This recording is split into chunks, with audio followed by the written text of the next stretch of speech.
তার বাপ কি? সে বলতে, হুজুর আমি দোষ করি নাই, আমি দোষ করি নাই, আমাকে গাল দিচ্ছে আমার বাপের পক্ষ থেকে। আবার আমার বাপ, আমি দোষ করেছি, গাল দিচ্ছে আমার বাবাকে। খেয়াল রাখবেন, নূহ আলাইহিস সালাতু ওয়াস সালামের ছেলে কি হয়েছে? কাফের হয় নাই?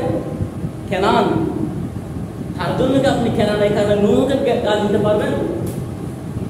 আপনি কি কেনানের কারণে, কেনান আল্লাহকে অস্বীকার করছে, নূহের ছেলে কেনান আল্লাহকে মানে নাই, তার জন্য কি আপনি নূহ আলাইহিস সালাতু ওয়াস সালাম জলিল কদর পয়গম্বর, অনেক বড় পয়গম্বর, যাকে আল্লাহ সর্বপ্রথম রাসূল হিসেবে পাঠিয়েছেন। নবী রাসূলদের মধ্যে সমস্ত নবীরা রাসূল নয়, সমস্ত রাসূলরা নবী এবং রাসূল। নবী রাসূলের মধ্যে পার্থক্য আছে। আল্লাহ রাব্বুল যত রাসূল পাঠিয়েছেন, সমস্ত রাসূলের মধ্যে সর্বপ্রথম রাসূল করে পাঠিয়ে নূহকে। তো আপনি কি খেয়ালের কারণে, আর ছেলের কারণে নূহ নবীকে গালি দিতে পারবেন? আপনি যদি নূহ নবীকে একটু সন্দেহ করেন, একটা গালি দেন, আপনি মুহাম্মদ সাল্লাল্লাহু আলাইহি ওয়াসাল্লামকেও গালি দিয়েছেন। আপনি মুহাম্মদকেও মানেন নাই, নূহ নবীকে আপনি একটু সন্দেহ করে কোনো কথা বলেন, তো আপনি বুঝেন না কেন আপনি ছেলের কারণে বাবাকে গালি দিবেন। আর তার বাবা যেমন নবীজির ছেলে নবী হয় নাই, নবীজির ছেলে আমার নবীর ছেলে নবী হয় নাই, তার কারণে আপনি বলতে পারবেন তোমার বাবা নবী, তোমার নবী হতে পারবে না, শেষ নবীর ছেলে নবী হলো না। বাবার কারণে ছেলে এই গালি দেওয়া, নবীকে গালি দেওয়া কুফরি নয়? তো কেনানের কারণে নূহ যদি গালি দেন, আপনি কুফরি করলেন। তো বাবার কারণে ছেলেকে গালি দেওয়া যাবে না, ছেলের কারণে বাবাকে গালি দেওয়া যাবে না। এবার যারা রাসূল পাক সাল্লাল্লাহু আলাইহি ওয়াসাল্লাম, খুব গুরুত্বপূর্ণ কথা খেয়াল করেন, আমি প্রায় মানুষের কানে শুনি, পট করে একটা গালি দিয়ে ফেলেন, তার মাকে অনুভব করি, তার বাবাকে অনুভব করি। আল্লাহর ওয়াস্তে এই কথা বলবেন না, আল্লাহর ওয়াস্তে বলবেন না। কেন জানেন? যারা মাকে লানত দেয়, কষ্ট দেয়, সেই সন্তানগুলো দুনিয়ার জমিনে লানত প্রাপ্ত।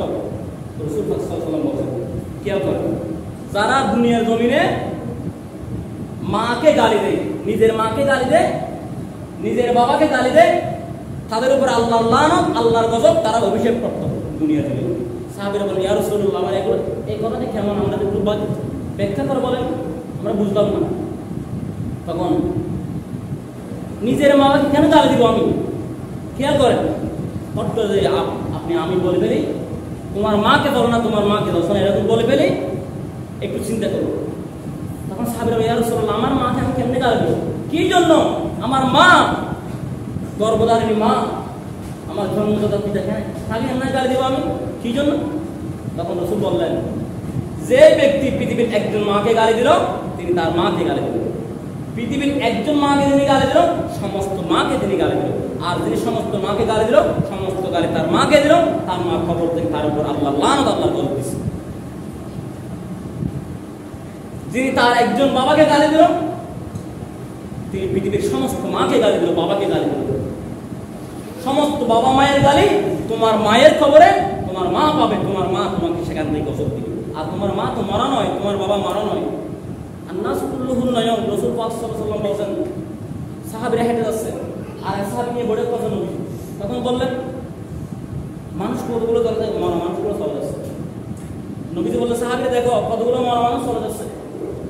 ইয়া রাসূলুল্লাহ, আমরা দেখছি এগুলো হেঁটে যাচ্ছে, মরা কিনে, এগুলো মরা কি খেয়ে আবার? তখন রাসূল সাল্লাল্লাহু আলাইহি ওয়াসাল্লাম বললেন, আন্নাসু কুল্লুহুম নায়াম, এরা মরা মানুষ কেমনে জানো? সাহাবী, তুমি একটা কাজ করো, তুমি দেওয়ার উপর গিয়ে দাঁড়াও তো, কারণ তুমি আমাকে দেখছো এখন? ইয়া রাসূলুল্লাহ, না দেখি না, দেখছি না তো। ও দেখছো না? আর তুমি যখন চোখ বন্ধ হয়ে যাবে তোমার, তখন তুমি দেওয়ালের এপাশে, আসমানের ওপরে, জমিনের নিচে, সবগুলো তোমার চোখে আসবে। তখন তুমি আন্নাস কুল্লুহুম নায়াম, যেদিন মরবা সেদিনেই তুমি চিন্তা হয়ে যাবা তুমি এখন মরা, এখন মানুষ সব মরা, মৃত্যু। তোমার মা তো মৃত্যু নয়, তোমার মা জিন্দা, কবরে চলে গেছে, তোমাকে দেখছে, তুমি দেখছো না তোমার মাকে। কেমনে তোমার মাকে তুমি হাজার হাজার কোটি কোটি মানুষের গাড়ি তোমার মায়ের কবরে তুমি পাঠাও?